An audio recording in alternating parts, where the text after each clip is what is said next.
untuk pengkaryaan yang pertama itu berjudul Malam Terakhir. Perdebatan seniman muda terkait upacara adat menjadi diskusi berat. Perdebatan itu berlandaskan pada perspektif yang berbeda, yakni esensialis dan eksistensialis. Pandangan esensialis mengkaji pada kasualitas upacara, sedangkan pandangan eksistensialis mempertahankan bentuk sebagai wujud cinta terhadap kekayaan leluhur. Lantas, apa ujung dari diskusi berat ini? Penulis naskah Laila Fajrianti, sutradara Windy Kaunang, aktor Ridho Ramadan sebagai Farja, Revo Argo sebagai Irek, Zeva Nyamanulang sebagai Bunga. Selamat menyaksikan.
Jangan kau paksakan otakmu bekerja lebih keras. Tidak ada kewajibanmu untuk ikut lomba itu.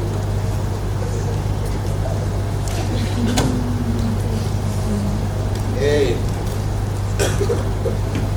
aku ini calon seniman masa depan. Jadi di pundak pula masa depan itu nantinya. Memangnya jika kau tidak ikut lomba itu, predikat senimanmu itu akan dicabut? Ya bisa saja. Orang-orang bisa lupa dengan karya-karya yang sudah kuhasilkan, dan aku luput dari obrolan warung kopi. Bukan begitu indikator penilaiannya. Aku menduga jika kau menang, uang hadiah itu akan kau gunakan untuk membeli buku, membayar pajak kendaraanmu yang bertahun-tahun mati, atau sekedar mencukupi kebutuhan aktivitas senimu. Kali ini kau salah. Kali ini aku benar-benar ingin menasbihkan diri menjadi seniman sejati. Oh, bukan seniman royalti. Ya kalau memang begitu, menulislah terus tanpa harus menunggu lomba. Ya tidak bisa aku buktikan sekarang. Semuanya kan butuh yang namanya rekam jejak. Bertahun-tahun berselang, kau juga pasti akan bisa melihat dengan terang benih-benih yang kusemai akan tumbuh menjadi bunga yang dihinggapi kupu-kupu. Kau itu baru menanam benih. Jika benih itu tumbuh, merawatnya akan lebih susah. Masalah itu aku juga sudah pikirkan. Bahkan pupuknya pun sudah aku siapkan. Aku yakin apa yang kutanam itu pasti bisa tumbuh dengan subur. Kopi sudah aku siapkan sebagai bahan bakar untuk menjawab pertanyaan-pertanyaanmu. Namun harus kau ingat, aku tidak mau menjawab pertanyaan yang sudah pernah aku jawab. Jangan jadi keledai para hasil yang berbeda dari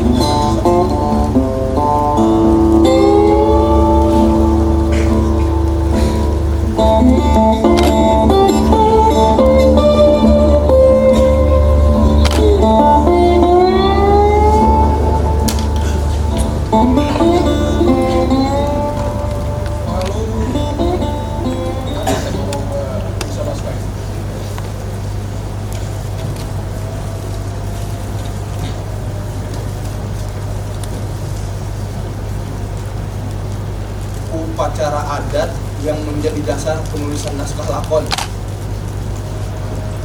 Bagaimana menurutmu? Klasik. Itu bukan tema baru.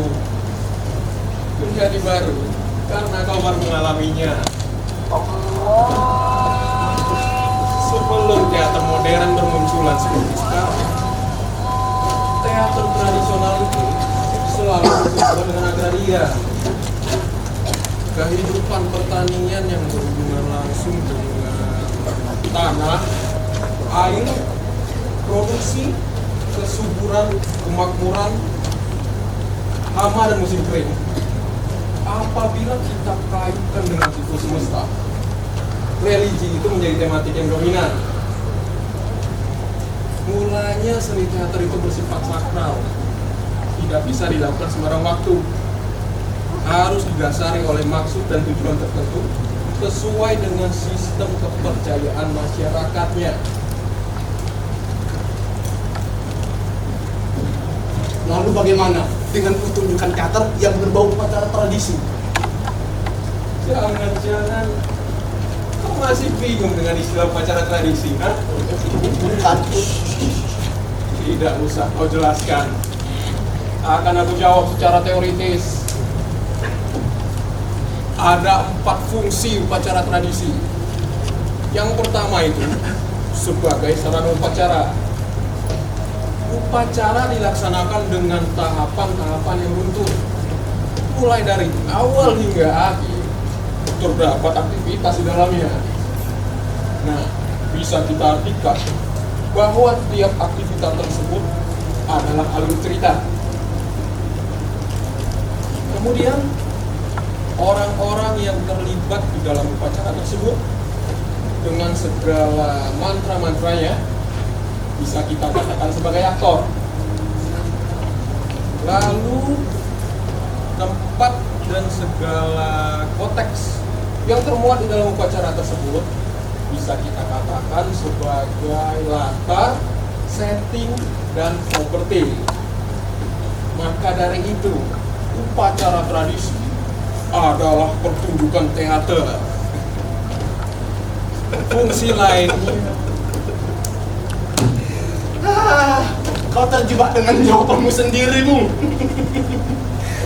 Jika upacara tradisi itu adalah pertunjukan teater, ya kenapa perlu dipertunjukkan kembali menjadi pertunjukan teater lagi? Itu kan namanya cuma memindahkan pertunjukan yang semula dilakukan di desa-desa, di kampung-kampung, ke atas panggung pertunjukan. jebakan itu justru menjerat otakmu. Kalau kau mau diskusi, setidaknya ada kertas untuk kau coret-coret. Manakala informasi itu meluber, tidak tertampung dalam ingatanmu. Teater tradisi bersifat sakral, jadi tidak bisa kau lakukan sesukamu. Perlu yang namanya kreativitas sebagai tuntutan kemajuan kesenian modern. Lalu kesakralannya bagaimana? Hilang. Oh, tidak bisa begitu. Menghilangkan kesakralan tradisi itu sama dengan pengkhianatan kepada leluhur. Harusnya kesenian modern itu bisa menjaga itu, bukan malah sebaliknya. Seperti mereka itu, demi tampil di event tertentu, tradisi diubah, dirusak, dihancurkan atas nama kebaharuan, atas nama teori, atas nama jalan kebudayaan. Tai. Nanti kopi itu dingin, panaskan lagi ke dalam dadamu. Aku ini marah. Ya boleh marah, tapi harus jelas. Kemarahan itu kau tujukan kepada siapa? Ya, kepada siapapun, kepada siapapun yang sudah merusak-rusak tradisi, mengacak-acak tradisi. Bertahun-tahun loh, masyarakat itu menjaga itu, dan oleh kita rusak enaknya. Kita. Yang menurutmu siapa? bukankah panitia lomba itu yang menggiringnya ke sana?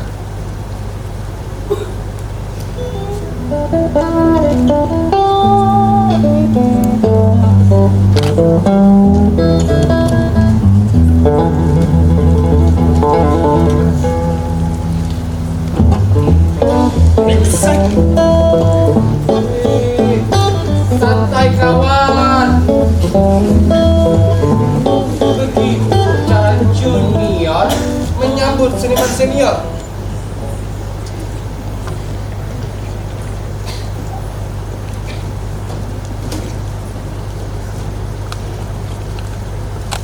Ya, untuk seniman sepertimu itu, iya pantas. Pertarungannya sampai ke dunia nyata ya. Gabungan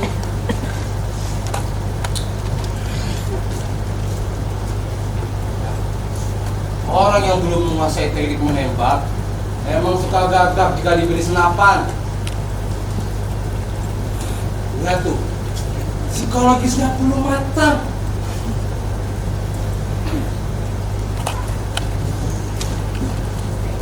Hei, jangan terlalu yakin pada senjata.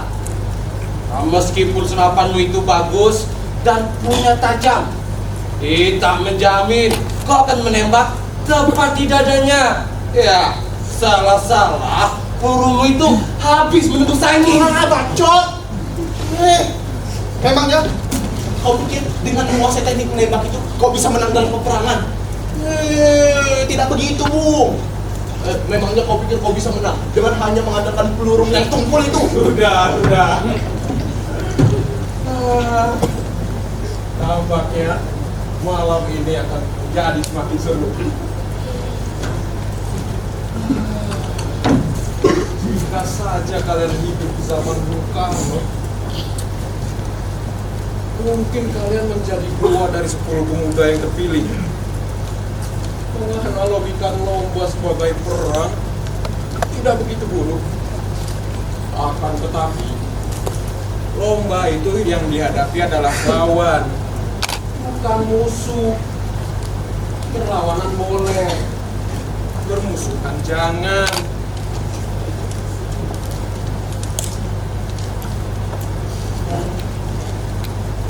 Nah, kau akan menulis tentang apa?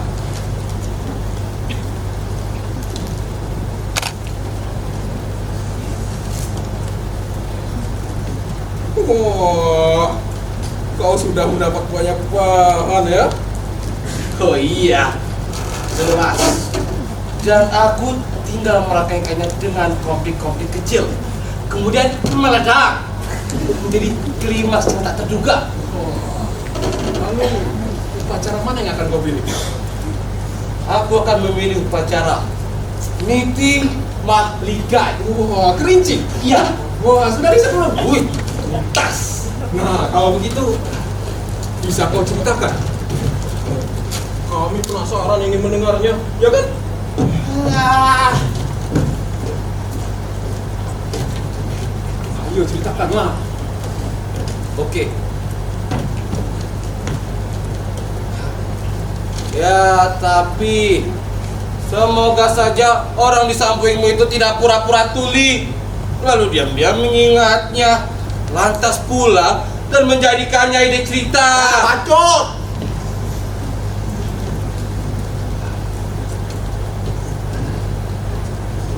Pada zaman dahulu kala, di Bukit Kacong, pernah ada berdiri satu kerajaan yang dipimpin oleh ratu bernama Gading Sarita Kehati. Ratu ini berasal dari Bandaru. Ia melakukan perjalanan di Lucina, ke Jawa, Mataram, dan tiba di Bukit Kacong, Kerinci. Tapi di sana itu tidak ada manusia. Sedangkan ia ingin mendirikan sebuah kerajaan. Akhirnya, mintalah ia kepada Sang Khalik. Dengan ilmunya, dia mengumpulkan dewa-dewi penghuni daerah. Nah, untuk memilih seorang pemimpin dari mereka-mereka itu, diadakanlah upacara miti naik mahligai.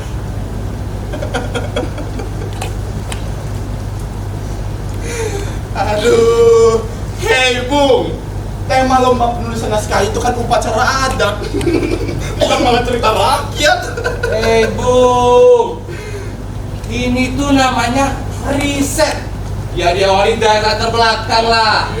Orang itu mana perlu yang namanya riset. Orang itu perlunya prosesi upacara adatnya seperti apa, begitu Bung. Aku tak membahas prosesi. Aku penganut esensialis. Bagiku, upacara itu tidak hanya dinikmati sebagai suatu proses peristiwa. Akan tetapi, filosofi di balik upacara itu. Tapi kan itu bisa dipelajari di dalam kelas. Di atas panggung itu, penonton itu hanya ingin melihat prosesi upacara adatnya seperti apa, begitu kan? Tahapan niti mahligai itu kan bisa kau lihat di YouTube. Ada di YouTube. Nah, ayo cari. Ayo cepat. Kau yang tahu. Ayo kita lihat.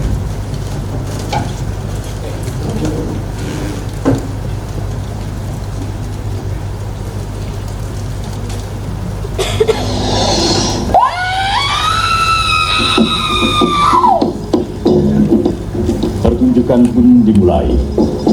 Saatnya dunia roh halus menyatu dengan tubuh para penari.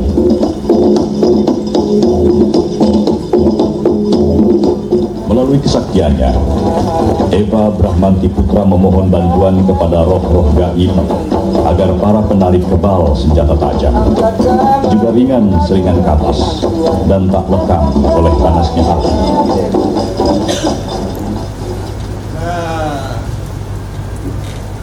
Harusnya proses yang ini yang kau tuliskan ke dalam naskahmu itu, Bung.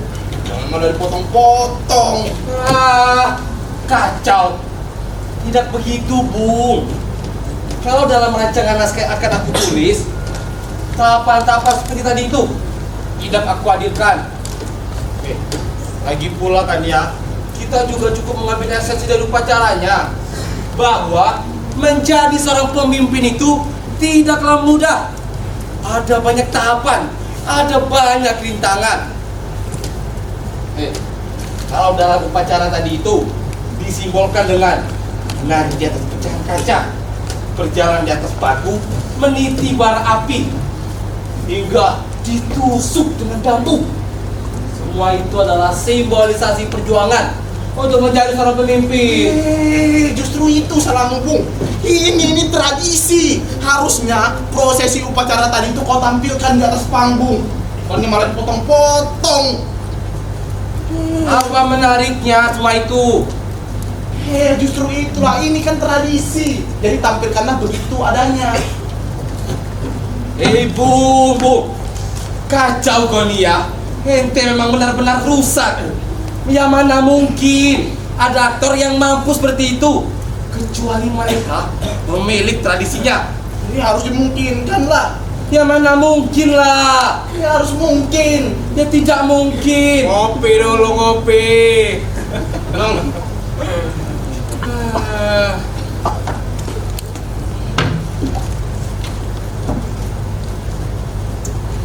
Kalian ini terlalu serius. Yuk.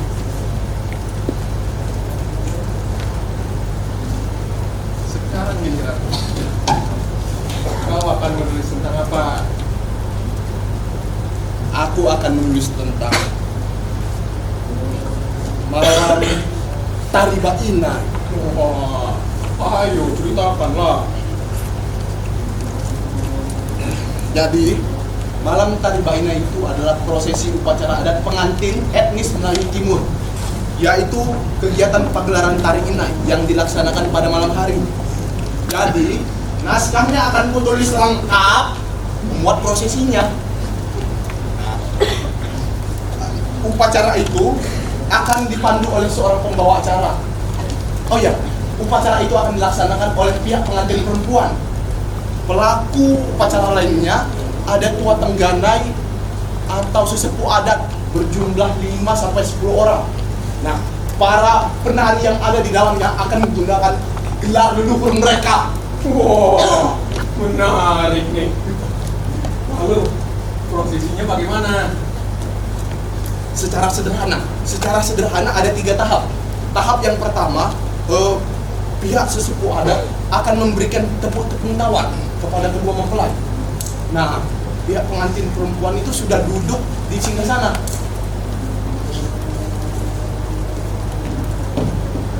Nah, di sini sudah ada semacam kursi pengantin. Lalu mempelai pria berjalan ke arah mempelai perempuan, diiringi dengan payung api dan didampingi oleh pihak keluarga.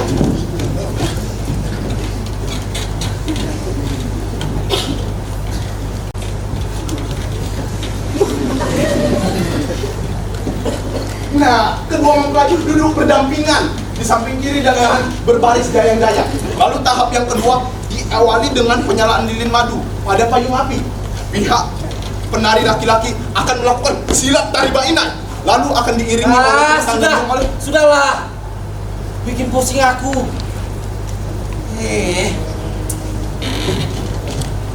Jadi seluruh rangkaian prosesi tadi itu akan kau tulis ke dalam naskah?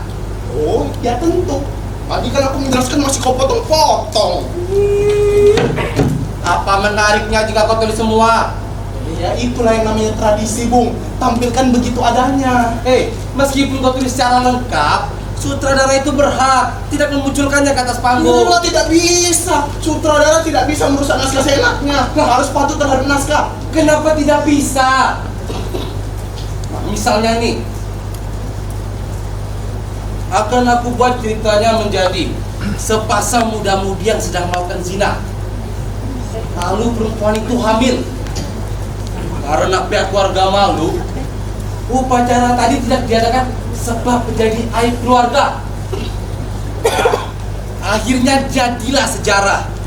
Ada satu keluarga yang tidak pernah melaksanakan upacara itu ke dalam pernikahan anaknya. Ya itu kan kalau kau yang menulis naskah. Jangan merusak naskah orang seenaknya lah. Lagipun kalau kau tulis seperti itu, prosesi upacara adatnya mana? Penonton itu kan datang itu untuk melihat, prosesi upacara adatnya begini, prosesi upacara adatnya begitu.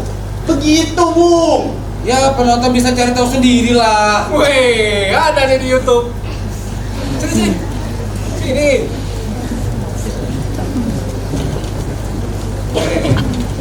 Ya.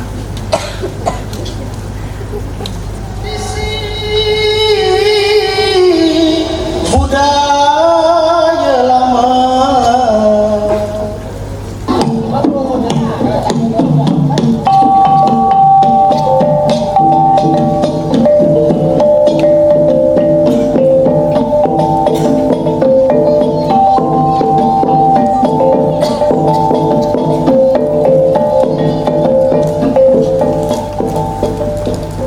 Jadi tidak bisa.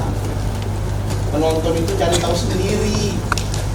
Oleh karena itu, naskah itu harus ditulis secara rapi dan lengkap supaya sutradara itu punya panduan. Dan sutradara harus patuh terhadap naskah. Jangan merusak naskah orang seenaknya. Kau pikir mudah menulis naskah? Penulis dan sutradara itu pernah berbeda. Sutradara itu punya kuasa tafsir terhadap naskah dan memungkinkan hal-hal yang seperti itu entah dipotong, entah dibuat. Alah, itu karena dia tidak punya kemampuan untuk menulis naskah. Kalau kau mau seenaknya, ya tulis aja naskahmu sendiri. Tadi kan naskahnya aku tulis sendiri nih. Jadi boleh dong kalau prosesi upacaranya itu tidak muncul. Ya tidak bisa begitu, tetap harus muncul. Karena aku hanya mengambil esensi dari upacaranya. Justru itulah yang merusak upacara tradisi itu.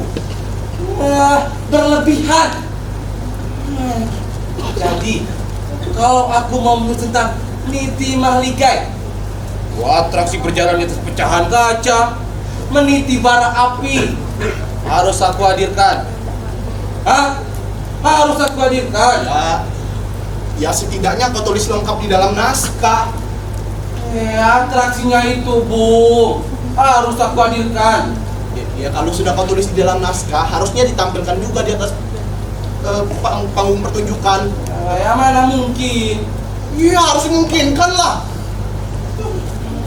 Kan tadi sudah aku katakan, tidak ada aktor yang mampu seperti itu kecuali mereka masyarakatnya. Dan itu tak bisa juga dipentaskan ke dalam gedung. Tapi kan bisa dipentaskan di ruang terbuka. Penontonnya bagaimana? Kenapa jadi urusanku? Kan kau sendiri yang sudah memilih prosesi upacara adat itu. Kalau kau yang ada di posisi aku sekarang nih, kira-kira apa yang akan kau lakukan? Kalau aku jelas masyarakatnya akan kuhadirkan kemari. Orang di kampung, nenek jatuh di sana itu akan kau datangkan ke sini. Untuk apa? Kau jangan merasa kau pemilik tradisi itu ya. Bahkan aku sudah Semakin menarik. Semakin menarik. Melihat kalian berdua berdebat, aku seperti sedang menonton teater. Temponya bagus, pingpong dialognya, terasa. Apalagi karakter tokohnya sangat kuat. Kalau aku tulis tadi, sudah pasti ku ikutkan lomba juga. Saya tidak catat.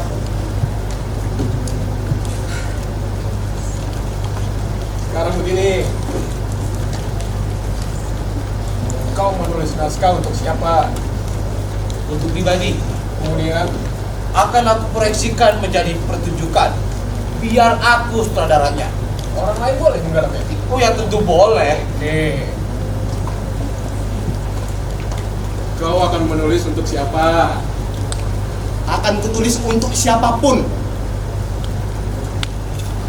Dan akan kutulis lengkap serta rapi.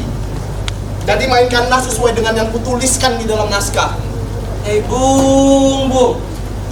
Naskah yang kau tulis tadi itu bisa saja sulit untuk dipentaskan. Bung. Lalu aku juga yang harus memikirkan apakah naskah itu memungkinkan atau tidak untuk dipentaskan. Parah. Bacot. Oke, cukup. Diskusi yang menarik malam ini. Aku memosisikan diri sebagai pihak yang netral. Dua perspektif kalian, aku anggap benar, meskipun saling bertentangan. Namun, lomba yang dihadapi ini adalah penulisan naskah. Maka kelengkapan naskah lah yang harus ditonjolkan. Apalagi upacara adat harus lengkap. Jangan main-main dengan tradisi. Aku setuju. Namun, masalah prosesi itu muncul atau tidak di dalam naskah, itu masalah lain.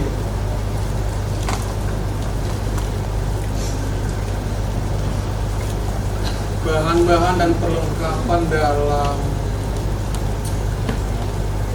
Nikmah ini apa saja?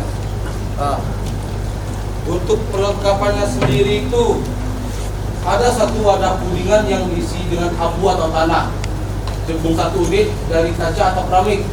Lalu ada benang 10, jeruk purut 3 buah, beras, sirih lengkap, rokok, 6 telur ayam, kemenyan, bara api, dan sarung batik. Nah, bila perlu, perlengkapan tadi kau tulis dalam naskah. Iya dong, sudah aku tulis. Bagus. Bahan-bahan dan perlengkapan dalam tari ini apa saja? Ada tepung tawar, ada juga payung api, ada juga lilin, dan ada juga alat musik.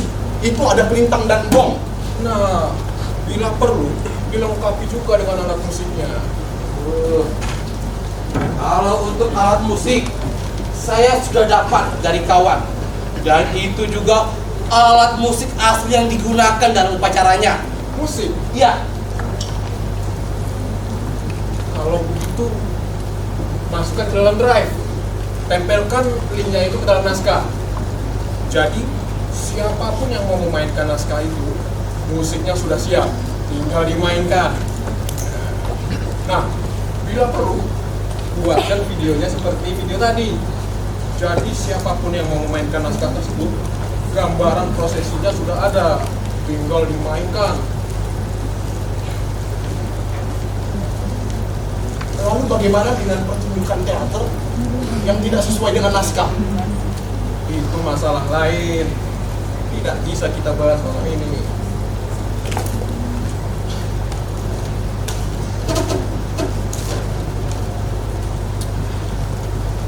Aku mau tambah dulu.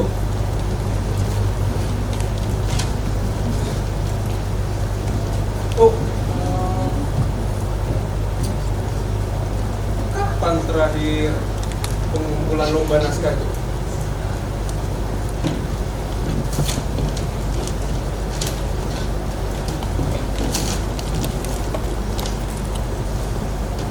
...25 Oktober 25. Ini terakhir. Kok bisa ya katanya mau jadi seniman sejati ya? Karena pertunjukan Pas saja belum selesai. itu dengar kau juga. Nah, kalian ini yang namanya seniman sejati.